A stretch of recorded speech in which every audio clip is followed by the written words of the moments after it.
நமக்கு இருந்த ஆசை பையன் பெருசாகிட்டானா போதும் குடும்பத்தை பார்த்துக்கோ நம்ம சொல்லித்தரலான்னு பார்த்தீங்கன்னா பையன் பெருசாகிட்டான். இப்போ இந்த கலையை நம்ம கற்றுக்கிட்டதை எல்லாத்துக்கும் சொல்லித்தரலாங்கிற ஒரு நோக்கத்தில் இப்போ 10-15 வருஷமாகவே நான் யாருக்கிட்டே 5 பைசா கூட வாங்குறது இல்லைங்க.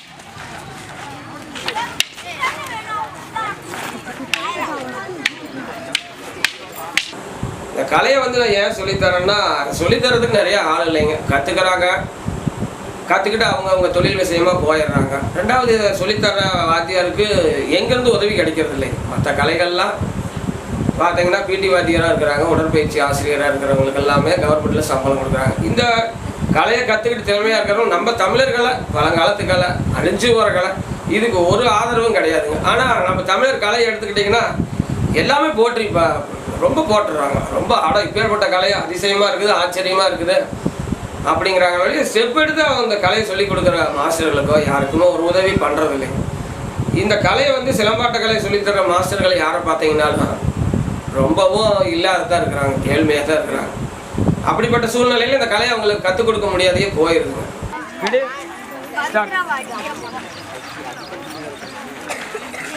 எங்கள் பொண்ணு அவளும் வந்து இப்போ சின்ன வயசுலேருந்து எங்கள்கிட்ட விளையாட்டு வந்துட்டு இருக்கிறாங்க. பையன் எல்லாமே கற்றுட்டு இருக்காங்க. நான் அவங்க உடலையும் எந்த தொழில் இருந்தாலும் 1 மணி நேரம் 2 மணி நேரம் இந்த உடற்பயிற்சிக்கு இருந்தே ஆகணுங்க. நீங்கள் மற்ற கலைகள் எடுத்துக்கிட்டிங்கன்னா ஒவ்வொரு கலைக்கும் ஒவ்வொரு தனித்துவம் உண்டு. ஆனால் சிலம்பத்துக்கு அத்தனையும் ஒன்றா இருக்குதுங்க. ஜிம்முக்கு எடுத்துக்கிட்டிங்கன்னா பாடி மட்டும்தான் பாடி மட்டும்தான் இருக்கும். ஒரு 10 நாள் காய்ச்சல் வந்தால் இறங்கிடும், அதுக்கு மெடிசன் சாப்பிடணும்.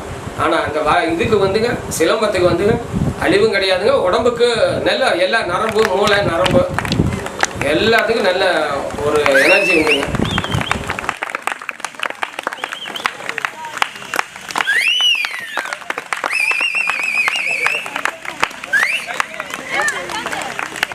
என்னோடய பேர் சீனிவாசன். நான் ஒரு 4-5 வருஷமாக அதை கற்றுட்ருக்கேன். ஸோ இங்கே மார்னிங் வந்து 6 to 7 வந்துட்டு போனதுனால கொஞ்சம் ரிலாக்ஸாக இருக்கும். ஆஃபீஸில் போய் ஒர்க் பண்ணும்போது கொஞ்சம் ஃப்ரீயாக ஃபீல் பண்ணலாம். ஸோ நான் டெய்லி ஒரு 60 கிலோமீட்டர் ட்ராவல் பண்ணிருக்கேன். நீங்கள் மார்னிங் வந்துட்டு போனேன்னா ட்ராவல் எனக்கு பெருசாக தெரியாது. ஏன்னா சிலம்பத்தில் வந்து பார்த்தீங்கன்னா எல்லா யோகாசனம் முதற்கொண்டு இதுலேயே வந்துடுது. ஸோ மார்னிங் ஷூட்டிங்கிறது ரொம்ப நல்ல விஷயம். ஸோ வந்து பார்த்துட்டு இங்கே இப்போ இதில் 14 வீடுங்கிறது ரொம்ப முக்கியமான விஷயம். அது போட்டாலே வந்து எத்தனை யோகாசனமே இதில் வந்துன்னு சொல்லி சொல்கிறாங்க. அதுக்கப்புறம் சண்டை போட இதெல்லாம் இருக்குது. இது எல்லாமே டெய்லி போட்டு போகும்போது ஒரு ஷர்ட்டை கழட்டி புளிகிற அளவு ஷூட்டிங் ஆகிடும். ஸோ அதுக்கு மேலே நம்ம போயிட்டு குளிச்சுட்டு ஃப்ரெஷ்ஷாக போகும்போது அந்த நாள் ஃபுல்லாகவே எனர்ஜெட்டிக்காக ஒர்க் பண்ண முடியும். நிறைய பேருக்கு வந்து பார்த்திங்கன்னா பிரச்சனை வரதே வந்து சும்மாக்கு வயிற்று வலி வருவாங்க, சரியாக சாப்பிட பண்ணுவாங்க. இங்கே வந்துட்டு போனால் இந்த மாதிரி பிரச்சனைலாம் எதுவுமே வராது. மைண்ட் ரொம்ப ரிலாக்ஸாக இருக்கும், கோவப்பட மாட்டோம், இந்த மாதிரிலாம் இருக்கும். நிறைய பேர் சொல்லுவாங்க சிலம்பம் கற்றுட்டா சண்டை போடுவாங்க, நான் தற்காப்புக்காக வரேன், அதெல்லாம் 2வது விஷயம். ஸோ நம்ம எல்லா இடத்துலையும் குச்சி எடுத்துகிட்டு போக முடியாது. இங்கே வந்தோம்னா குச்சி இல்லாமல் சண்டை போடலாம். அதுக்கு மேலே நம்ம மனதைரியம் ரொம்ப முக்கியம். என்னதான் தெரிஞ்சிருந்தாலும் நம்ம மனதைரியத்தோடு ஃபஸ்ட் சண்டை போடணும். அந்த சண்டை இதெல்லாம் தவிர ஒரு விஷயத்தை ஈஸியாக டேக்கிள் பண்ண முடியும். இங்கே வந்து போனோம்னா என்ன ரீசன் அப்படின்னா இதுதான் யோகா எல்லாமே இதுலேயே வந்தனால உங்களால் எந்த ஒரு விஷயத்தை ஈஸியாக எடுத்துக்க முடியும், கோவப்பட மாட்டோம். ஸோ இந்த மாதிரி நிறையா அதில் பெனிஃபிட்ஸ் எல்லாம் இருக்குது. அதனால தான் நான் வரேன். மாஸ்டர் வந்து ஃப்ரீயாக சொல்லி கொடுக்குறாரு. நிறைய பேருக்கு வந்து பார்த்திங்கன்னா ஃபினான்ஸ் தான் ப்ராப்ளம். ஸோ அப்படி இருக்கும்போது காசு ஒரு பெரிய விஷயமே கிடையாதுன்னு சொல்லிட்டு எல்லாத்துக்கும் இலவசமாக தான் கற்றுக் கொடுக்குறாரு.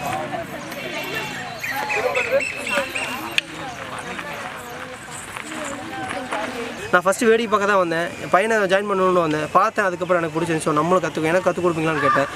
இது கற்றுக்கிறதுக்கு வயசெல்லாம் ஒரு பெரிய விஷயம் இல்லை அப்படின்னு சொல்லி வாங்க கற்றுக்கலான்னாரு. ஒரு 2-3 மாதத்தில் கொஞ்சம் கற்றுக் கொடுத்துட்டாரு. அதுக்கப்புறம் ஆர்வம் அதிகமாக அப்படியே கன்வியூஸாக வர ஆரம்பிச்சிட்டேன்.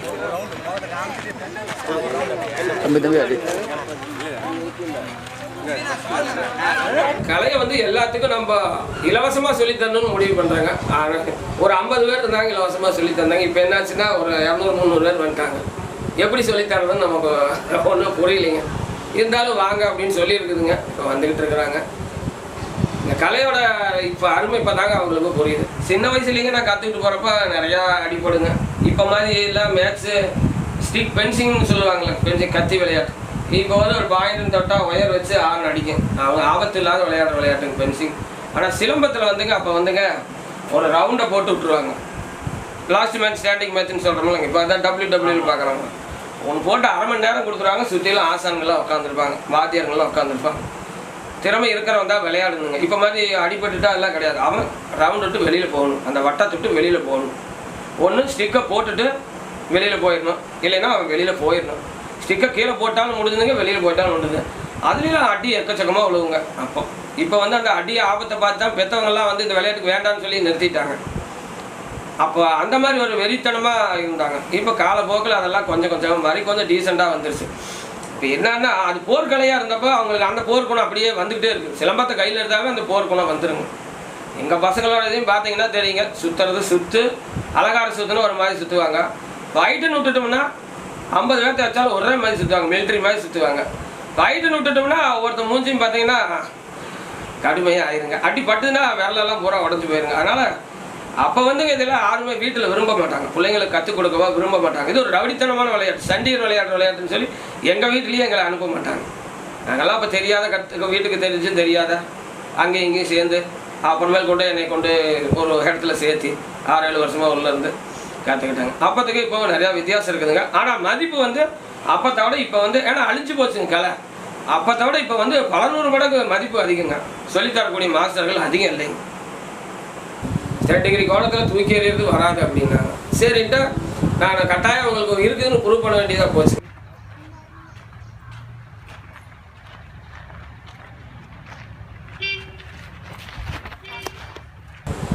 இப்போ என்னன்னா இந்த கலையை வந்து நீ எல்லாத்துக்கும் சொல்லி தரணும்னு ஆகி போச்சுங்க.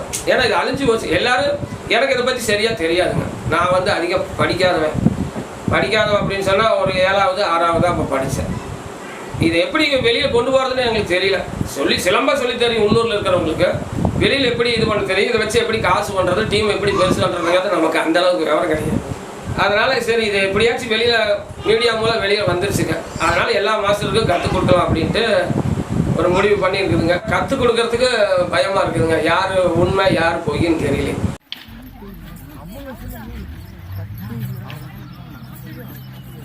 சார் இந்த வளரி வந்து இன்னும் ஏகப்பட்ட வளரி மாடலில் இருக்குது சார்.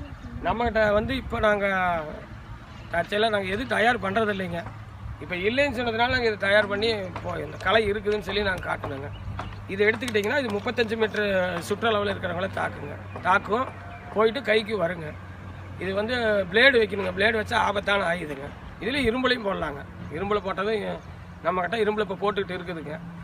இது வந்துங்க சார், இது வந்து கிட்டத்தட்ட 150 மீட்டர் தூரம் போய் தாக்கிட்டு கைக்கு வந்துடுங்க.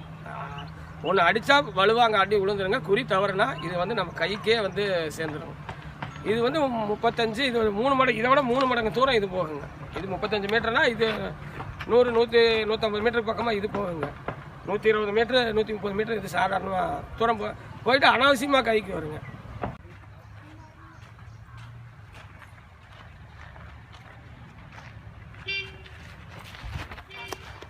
இது வந்துங்க கோடாலி டைப்புங்க.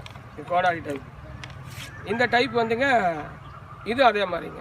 இது எவ்வளோ தூரம் 35 மீட்டர் 120 மீட்டர் போகுதுன்னா இது 120 மீட்டர் தூரம் போகுங்க. நாம் வந்து வெயிட் எவ்வளோ கொடுக்குறோம், எப்படி செய்கிறோம் அப்படிங்கிறத பொறுத்து இருக்குங்க.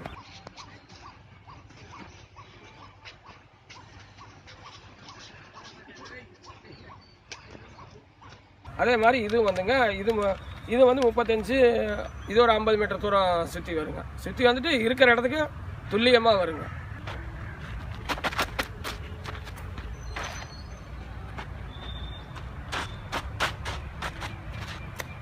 கேட்டாங்கன்னா மரத்தில் செஞ்சு மரத்தில் காட்டலாம், டெமோ காட்டலாம் அப்படிங்கிற மாதிரி இருக்குது. இப்போல்லாம் நிறைய பேர் பணம் தாரேன், அது தாரேன், இது தாரேன்னு எல்லாமே கேட்டுட்டு இருக்காங்க. அதுக்கெல்லாம் பணத்துக்கோசரம் இந்த கலை போயிடுச்சுன்னா அப்புறம் இதை மறுபடியும் காப்பாற்றுறதுக்கு ஆளே இல்லாத போயிடும். ஒரு வளரி வந்து 100 கலரிக்கு சமம் அப்படின்னு பேர் இருக்குது. ரொம்ப ஆபத்துங்க வளரி. ஒரு கூட்டத்தில் வீசினா 4-5 வேலை போட்டுட்டு அது அங்கேயே விழுந்துருங்க. வெயிட்டு அது கொடுக்குற வெயிட்டை பொறுத்து இருக்குதுங்க.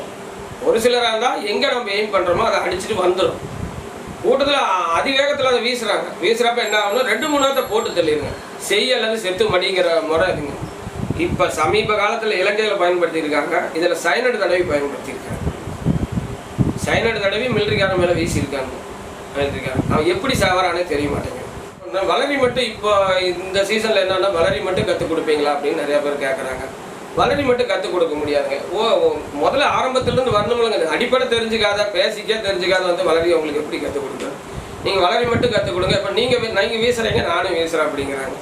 அந்த கட்டுப்பாடு, கை நடுக்கம், இதெல்லாம் வந்துங்க சிலம்ப விளையாடுறப்ப எல்லாமே வந்து கட்டுப்பாடு, கை நடுக்கம் போயிருங்க, கட்டுப்பாடு வந்துடும்.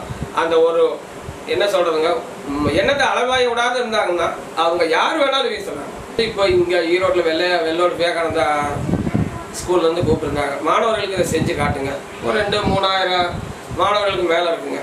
எல்லாத்து மத்தியிலையும் இந்த வளரியை செஞ்சு காட்டுங்கன்னு கூப்பிட்டுருந்தாங்க.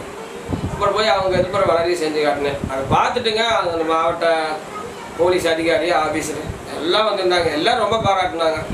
எனக்கு வந்து ரொம்ப சாதாரணமாக தெரியுது. ஐயோ, இதுக்கு இவ்வளோ மதிப்பா, நம்ம கையில் இருந்தது வெறும் கல்லுன்னு நினச்சிட்டு இருந்தால் பயமாட்டு இருக்குதுன்னு அப்போ தான் நமக்கு இதை பற்றி புரிஞ்சுது. இந்த கலை வந்து 100% வந்து நீங்கள் எங்கே தான் போனீங்கன்னாலும் நம்ம தமிழர்களுக்கு சொந்தமான கலை தான் சார்.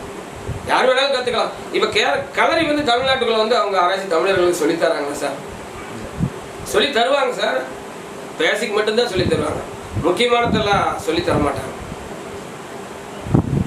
நம்ம தமிழ்நாட்டில் அப்படி இல்லைங்க. யார் வந்தாலும் நம்பிக்கையாக இருந்தால் வந்தாலே வாழ வைக்கும் தமிழ்நாடு தான் சார்.